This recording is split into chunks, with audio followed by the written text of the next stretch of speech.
listening to Inclusive AF with Jackye Clayton and Katee Van Horn. Hello, hello. Welcome to the Inclusive AF podcast. This is Katee Van Horn. And this is Jackye Clayton. Hello. Hello. It's just you and me, baby. Just you and I me. know, right? Like Yep. old times. I know this has been a minute since you and I have recorded just solo. Well, not solo. What does it mean if it's just you and I? Because solo would be just me. Is it a duet? Wait, what do we call it? So it's already starting off really well. I can't. We go on vacation, get sick, go do Yes, work things, and yes. literally we're back at 3 years ago. We're like Yeah. we're literally at square one. Yes, yes. So we can start talking about Thanksgiving food again. So it's going to be perfect. Yeah. I think that was like one of our first episodes was Thanksgiving food. So, all That's right. right. So new year, new us. So it's 2024. That's right. Jackie's got the coolest bob happening right now. It's if you aren't watching on YouTube, you should probably go onto YouTube just to check out the sassy britches that is Jackye right now because she's got the coolest sexy like gray bob happening and I Don't love you it. I love love it? It's like an ombre. It's Yeah. ombre, black, like gray. I don't listen. Yes, I was bald for a couple years, and then Yes. I was in Las Vegas for my sister's birthday, and she had this wig sitting there, and I was really feeling myself. Oh, you should. You should because it's hot. You look freaking hot. So I Thank support your sister in this decision that she bought it and gave it to you. Or you That's stole right. it from her, one of the two. Well, a little bit of both. A little Okay. bit of both. That's fair. That's fair. I steal stuff from my sisters all the time. Or I used to when I was a kid, not so much anymore. Right? They just steal my Tupperware. That's really all. So you've been a world traveler. Yes. Um, Literally, just got back from New York. I literally went to New York like 4 times in as many weeks, yeah. which is I don't, kind of like the world. yeah, but yeah, it absolutely is. How are you feeling mentally focusing? Okay, so it's 2024. We know all of the crap that happened last year around DEI and, POTUS, or no, not POTUS, sorry, Penny is getting up into her new spot. Um, uh, the Supreme Court, all of these things. So tell me what's new and exciting? What have you heard? What is making you excited about DEI in 2024? I think what's really, really important is that people are not considering is that we're still having layoffs. We're still having, people that are looking at what we can we do best for the organization. I don't think this isn't really exciting, but I think that what I'm hoping is that there will be a drive to fairness. If people don't want to call it DEI, that's okay. You don't want your employees leaving the organization saying, well, you don't care about me because I am blah, blah, blah, and that's why you let me go. And we know that you publicly said that you don't like DEI. And so all of those things, like I don't feel like people are understanding that they're putting themselves at risk. And the reason I say exciting is because I feel that there will be a resurgence of how we can actually get finally past the D to the E, the I, and the B that has actually incorporated this work and get over the optics and actually showcase more of the work. Because people can say all day, like, oh, I don't want, like DEIB, just that phrase sounds like poison. Mm-hmm. But what gets me excited is that you're going to have to double down to prove that you don't need regulation in order to show that this is something that doesn't have to go back to the Supreme Court. And you are just one freaking sugar cube away from this being a total resurgence. So Right. I don't know. Is that a good thing to be excited about? Potential trauma? That doesn't sound like fun, but you know where I'm going. Yeah, I do. And I think I would agree with you wholeheartedly that I think it's also I feel like there's a difference now between people who were making the statements when this was such a hot topic, and now it feels like the real work is happening kind of That's It's right. no longer a pretty, oh, hey, shiny DEI thing. It's no, but seriously, how do we have like inclusion in such a way that people feel truly like they are a part of the conversation? And I think, there are some, as we know, very recent examples where that was not the case, as we've seen, in especially in higher ed, where, you've had women who have been placed into positions that they had zero opportunity to actually succeed, and have gone through that trauma. And I think it's highlighting what I think we've tried to highlight for some time of you can go and hire 10 wonderful, amazing, brilliant Black women, but if you don't have the structure behind it to actually support those women and to create an environment where they can be heard, be seen, and their ideas taken into consideration and taken into account, it's never going to work. And so I'm hopeful that people are truly at a point now, like at this turning point or whatever you want to call it, of let's actually do the work in such a way that it's inclusion, not diversity for the sake of diversity. It's the optics that get in there. And you're Yeah. forcing activism because if I can't go to the University of Texas at Austin because I don't feel safe because you just shut down the, Latina trans engineers group, then I'm going to go Berkeley. Right. Period. Like that's okay, Right. right? So I don't, you're I don't making know if I would it. choose Berkeley, but I mean, I don't know if it's theoretically. Berkeley, but you know Yeah. what I'm saying. It's like, like, like for an example, and we know with Sweet Baby TJ, like he's in Austin. His girlfriend goes to UT. They're having all of this upheaval through their student government. Flash forward, TJ, he goes to an HBCU in Austin. Has his because of being inclusive stays at St. Edward's, the Catholic University in Austin. And so that in and of itself, and integrating these two communities where they eat together and they spend time together is like, you can do whatever you want to over at UT. But if you want to feel safe, you can come over here, and this is what we're doing at this university that's like 5 minutes away. And I feel like, especially, um, you know, you're making it easier for people to know where they should go and vote for their feet, especially when I feel like there will be a second reckoning. It doesn't have to be, you don't have to have those major traumas where somebody has to die in order to do this. I'm going to look for the organization that is going to be able to support me. And I think prime examples are those leaders. Now let's talk about this. I think you might find this interesting. So we see these leaders that are at these organizations such as Disney or Netflix or Target, and all of these people leaving solid leaders and going to industries that have that intention, places that have that intention, that were built in order to share the messages of underrepresented people, and others are following them.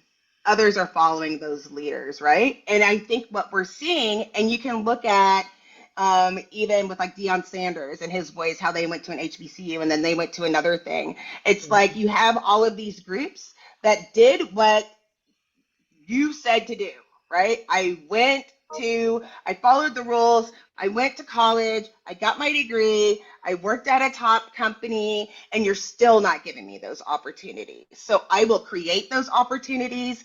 We will and others will go there into support that we haven't seen in years past. Mm-hmm. Absolutely. I want to take a break real quick just to let you know about a new show we've just added to the network. Up Next at Work, hosted by Jackye and Katee of the Devon Group. Fantastic show. If you're looking for something that pushes the norm, pushes the boundaries, has some really spirited conversations, Google Up Next at Work, Jackye and Katee from the Devon Group. And I think that's the piece that I feel like people are actually waking up to this topic in a different way. And I'm not trying to paint some, rose-colored glasses. Everything's fine. Don't worry. Don't look over here. Everything's fine. because there's still a ton of work, but I think there's just some nice things that are showing up. Like I'm going to give an example, a recent example. So the backlash, and I want to call it backlash, but just the like kind of not excited and not happy about the Joe Coy, his kind of dogging of Taylor Swift and dogging of the women of Barbie, and some of these things where you do look at that and you go, yeah, it's not cute anymore. No one thinks that's cute. No one thinks that's cool, but it isn't. At least I don't feel like it's not a, oh, Joe Coy's getting canceled. It's just a, dude, really, that's not funny. So be funny. Like if you're going to be funny, be funny. And so it's just very interesting to see and hear some of these topics. And for me, I just recently was in Germany for some work stuff, and I'm sitting around a table with folks from, I think, like 8 different countries, European countries, plus some folks from the US, myself included. And it was like, this is so fascinating because so many of us were talking about, like, one of the guys was like talking about on the weekends he goes and hikes in the Alps. And I was like, I just hike in my backyard in Arizona. Not anymore though, because I'm broken, but like theoretically. And so like talking about some of this different stuff and how diversity is being perceived, and people ask me a ton of questions about diversity in that type of environment. And it's the, hey, they might all be white men sitting around the table. However, the country of origins, the backgrounds, their experiences are very different, which is not a defensible, like, oh, this is real diversity, but it's another facet, and it's another conversation, and it's another piece to the puzzle. And I think that's something that also makes me happy, is that like people recognize that. And it was like wow, we have a lot of representation here from a lot of different backgrounds, even though you look around the table and you could go, oh, they are all related. I think it's important. I agree with you, because what we're understanding is we are looking to embrace people's differences, whereas maybe 30 years ago, like, you would have gone to another country and then everyone's going to default or fold to the US representative who has the biggest ear. And instead, they were like, since you're going to be responsible and you have the ear of the person, our CEO, or you are the here to actually drive sustainable change and inclusion, let me tell you what my experience is like. Yes. Mm-hmm. Right. And let me tell you how I can support. And what people also are recognizing is that we're all coming to this place of uncertainty, but I know the best way of getting there is if I can support you and you can support me. Absolutely. And so we have people supporting each other, whereas the thing that we started doing when all of this went down in 2020, even when we started hopping on to do Inclusive AF, was, let me tell you a little bit more about my experience. Mm-hmm. And as much as I think you and I were both guilty, where it's like, really, like, you didn't know that, insert stupid trope here. Yeah. No, we realized people really didn't. And now people recognize, at the very least, the fact that someone could recognize that I might have a different experience at all is progress. Absolutely.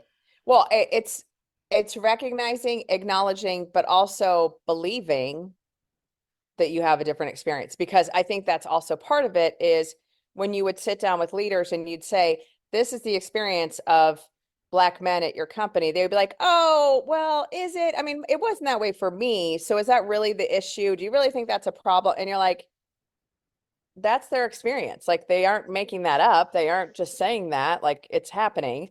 But I also think it's that acknowledgement, but also I can honor you better if I don't just go, let me support Jackye, but it's also saying, Jackye, what can I do to support you? So it's not just going, oh, what Jackye needs is X, Y, and Z. It's going, Jackye, what would be the best thing? And I think you and I are both in environments where that is happening now, where it truly is. You have someone and someone's asking you, what do you need? How can I best support you? Versus, oh, well, what I needed in her role or what I needed when I was at her stage of her career was this. And so that must be what she needs. So there's not that assumption of what you need is the same as what I need as well. That's right. I agree with you there. And I feel like I don't, what is people, the way that I've always implemented like these types of things is slow is the fastest way to get there, right?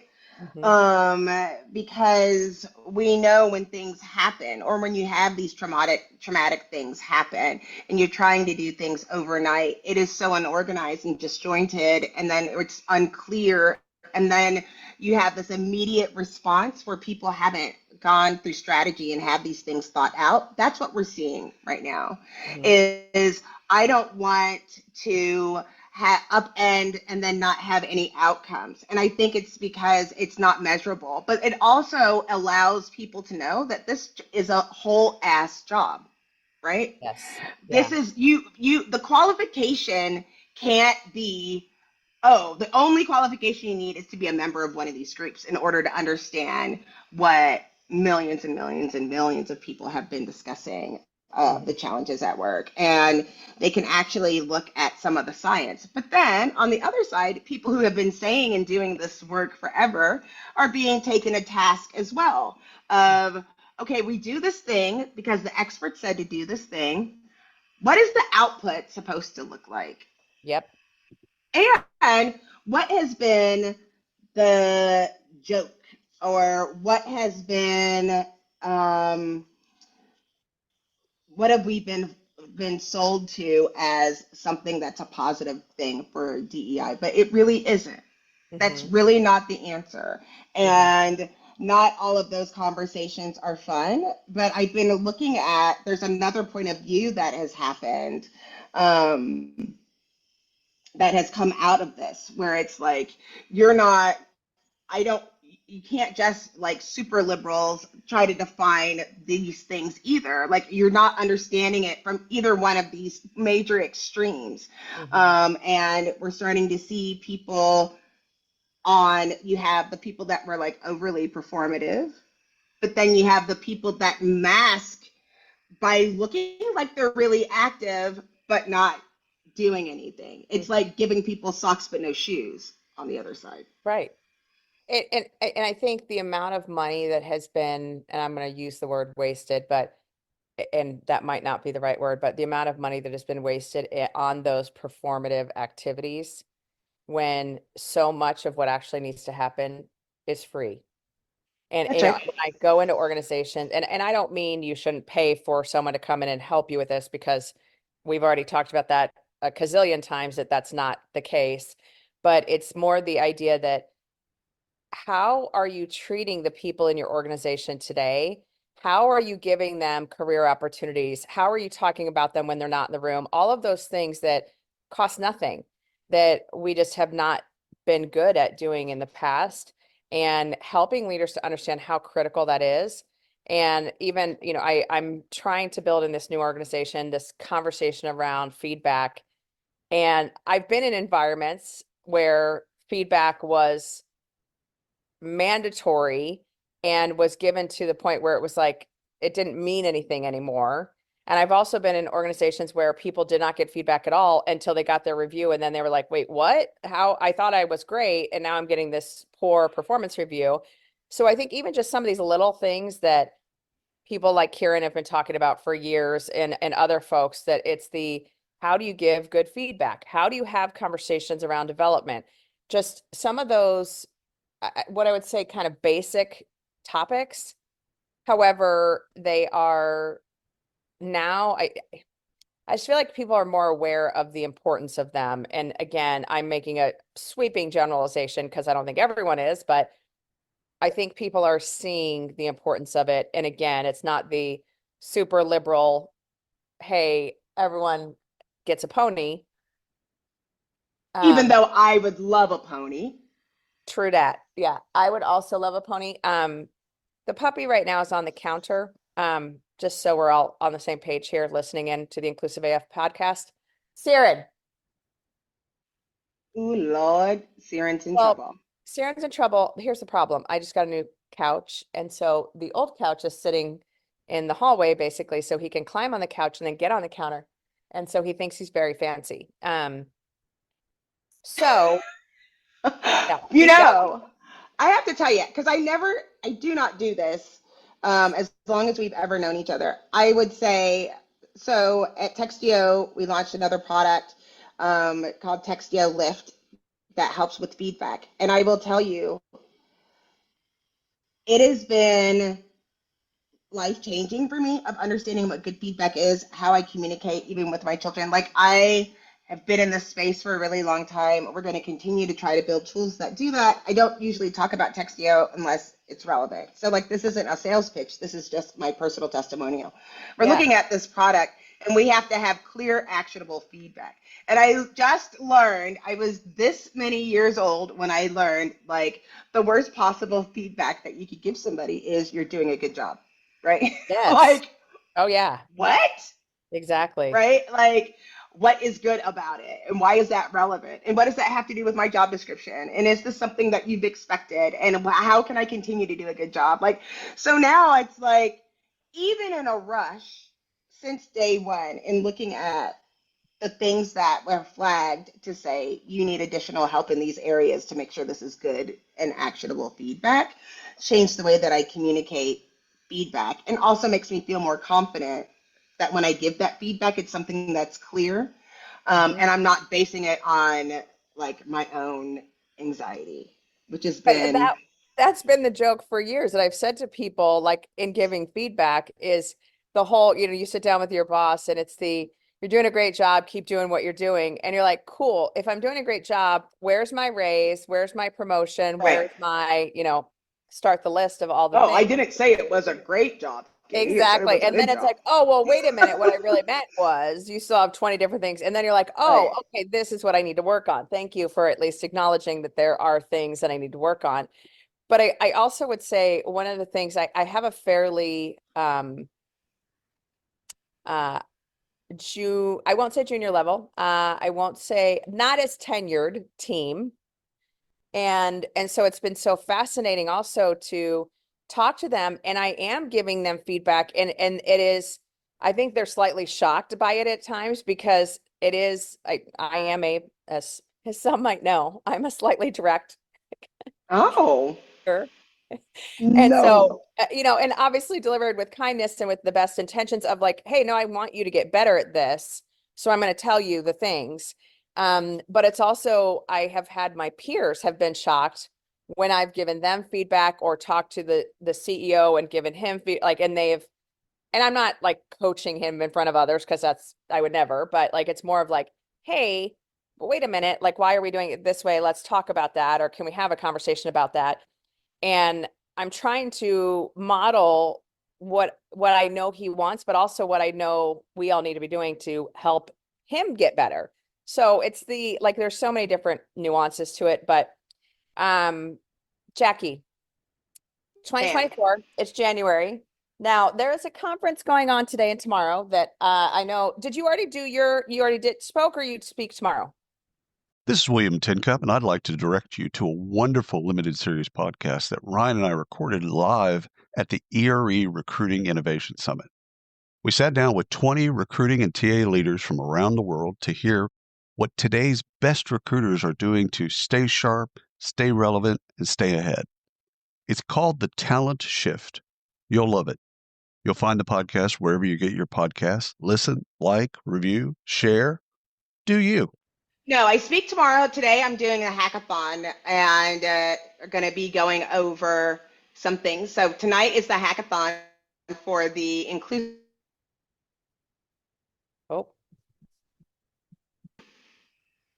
Oh, did you get that? nope. Jackye froze on us.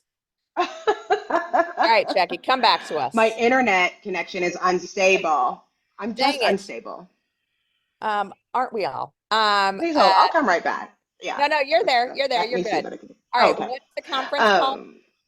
So it's in Inclusion by Design or Inclusive by Design, which is Rocky Howard has launched a new organization called Diversiology and has put on a 2-day conference that's called Inclusive by Design which is really going through of re-imaging DEI to drive impact and looking at how we can re-image DEI with a different framework so that way we can be sustainable and do those things to move forward. So that has been, the speaker list is absolutely, Ridiculous.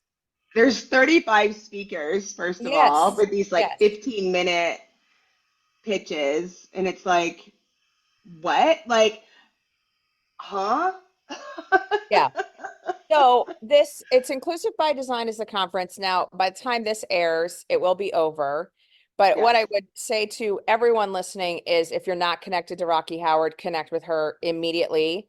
Because if this is any indication of some of the stuff that she's going to be doing with this new organization that she's launched, uh, wow. Like I literally was looking at the lineup and I'm like, holy Hannah, Batman. Like every single person that you want to hear from that has a voice that is doing just amazing stuff in this space is there and is speaking and it's awesome. So super excited to hear. I have been kind of jumping in as Get like it the out. day to day and doing the same thing Yeah. tomorrow. But please, if and I don't know if they're going to be doing replays or how they'll be handling that, but connect with Rocky and definitely jump in for the next one. What are some other conferences that you're excited about this year? You know, I don't know. I really am trying to focus on stuff that can really help. Like I've been really concerned about a lot of these mini conferences and all of these like cute Lollapalooza, whatever type, like hug it out conferences. Not that hugging isn't great, but Right. in this world of COVID, maybe we can do some things where we're not just hugging and we can get down to the work of this. So I think what I'm always excited about seeing like HR Tech is still going to be a go-to conference for me of seeing the different technology where it was going. But what I learned last year that I'm excited about for this year is actually Black Men in Tech conference. They have one that was Yes. really great last year and was diverse topics. I mean, I'm not a black man and I'm not like looking for a job in tech, but the content and seeing the conversations that people are having, I think are really great. And seeing more opportunities for people to look like me to have conversation, real talk about how can we negotiate this space. And Mhm. I found it really beneficial in this way. But I don't know. Are you excited about any conferences? So I think both of the ones you mentioned at some point in time, and I try to be very, very cognizant that this is not my place. And what I mean by that is not that I would not be welcomed, but that I would rather folks on the team attend these.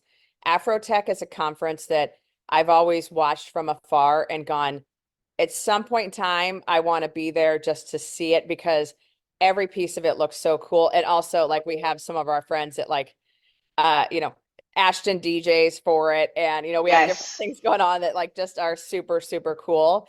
And I agree with you. HR Tech is just always such a good one because we get to see a lot of our people, but it's not just a stand around and talk to the people you know. You're going out and speaking to folks that are building these like new cool things that you're like, wow, I had never thought about that and we really need that. Or some of them you're like, huh, interesting. I don't know if that's going to fly, but okay. But there are so many that are so good that you're like, this would be cool if you could also plug it into that. And I just think that team does a good job of pulling like George, running his pitch fest, I think is so cool because like you get to see some neat, cool ideas and a lot of them. I think he's had a lens of DEI for a while, and so he's trying to pull in diverse voices and diverse, groups that are building cool stuff, different startups. Um, and I think like the other one for me, so this is a kind of a selfish one. I'm going to be a panelist at CloudFest in March, and it's in Germany. And it's like the first time they're really, and I shouldn't say, this is one of the first panels they'll be hosting around DEI. And again, in a very different environment than maybe here in the US. So they have CloudFest in Austin every year, but they also, have uh, they also have, some good options for how to actually think about, diversity in a different way in Europe. So those are kind of the two that are front of mind right now. But I think there's also just some other stuff that's kind of percolating that I'm watching from the sidelines to see how it, kind of how it starts and how it kind of how it all comes together. Because there's a conference that a few of us will be attending a little bit later in the year. I think it's in April. And there's just like some good stuff that like new conferences and new faces and new speakers that you haven't heard from before, which makes me happy because that's always something that I like to see is new voices that we haven't heard from before. Yes, I can appreciate that. And I think more than conferences, I'm excited about doing the work. I have been networking and looking and listening, and I am excited about, reaping some of these seeds that have been planted in the ground, you know? Yeah. Um, so I think that the pieces I would also say, um, I want to make sure that as folks are going into this year, and obviously a lot of people are either goal setting or have set their goals, set their idea of what they want to do from an education, from a conference, from all of these things, is keep an eye out on LinkedIn for those new voices and all of the folks that we've always recommended, yourself included, Rocky, some of these other, Tara is another one. There's just so many different voices out there that you can follow who are recommending those new and different conferences and new people to follow and listen to, which I think is just a critical piece to the entire puzzle. But I think there's just some good stuff coming up in this year, but it's still, it's, the battle is not, the battle might be won, but the war is still going on or whatever the expression is. Is that even close to what the expression is? Yeah. What is it? Race maybe won, but not the marathon. What is it, Jackye? What's the I don't saying? know, but I like that. We'll say Yeah, that. whatever it is. But like I think that's a piece too, is I hope that anyone doing this work got to take some time off over the holidays to reinvigorate, unplug, have a quiet time, nap, do whatever they needed to do to get ready for this year. Because it's still going to be Right. hard work, but it's just, I feel good about how we're starting off, and I'm hoping for the best. Yes, I absolutely agree with you. And I think, I feel really solid about what we are going into. I think that we also need to protect each other, right? We know, especially within these election years, Yes. it can be really stressful. We can talk about the things that we're really excited about, but there's other things that I'm really nervous about as well. And I just think that it's going to be important to support each other and know that we're doing the good work and make Yep. sure that you can connect with other like-minded people. I have gone through a million conferences and wanted to kind of look at these relationships to kind of build and enhance on these relationships. But if you haven't had the opportunity to do that, and you do now, do take those opportunities to go and meet other like-minded people. Look at the agendas and let people know that these agendas that you appreciate and nurture those relationships because it's going to take all of us to be able to get these things together. 100%. And connect with the people that are speaking. Because even if you don't get to meet them at the conference, because a lot of times the speakers will have 4 or 5, 10 people waiting to speak to them. If you connect with them on Yes. LinkedIn and then send them a note, hey, I heard you at this conference and you were awesome. Those land really, really well with folks and they appreciate it. So anyhow, all right, here's to 2024, Jackye. Can I pick up my Pepsi now? Yeah, I'm gonna raise my squirt. Not sponsored. Not sponsored by Pepsi or Squirt, but if they wanted to sponsor us, we would be happy with that. But here's to 2024. Right. Cheers. This is Katie Van Horn. And this is Jackye Clayton. Bye.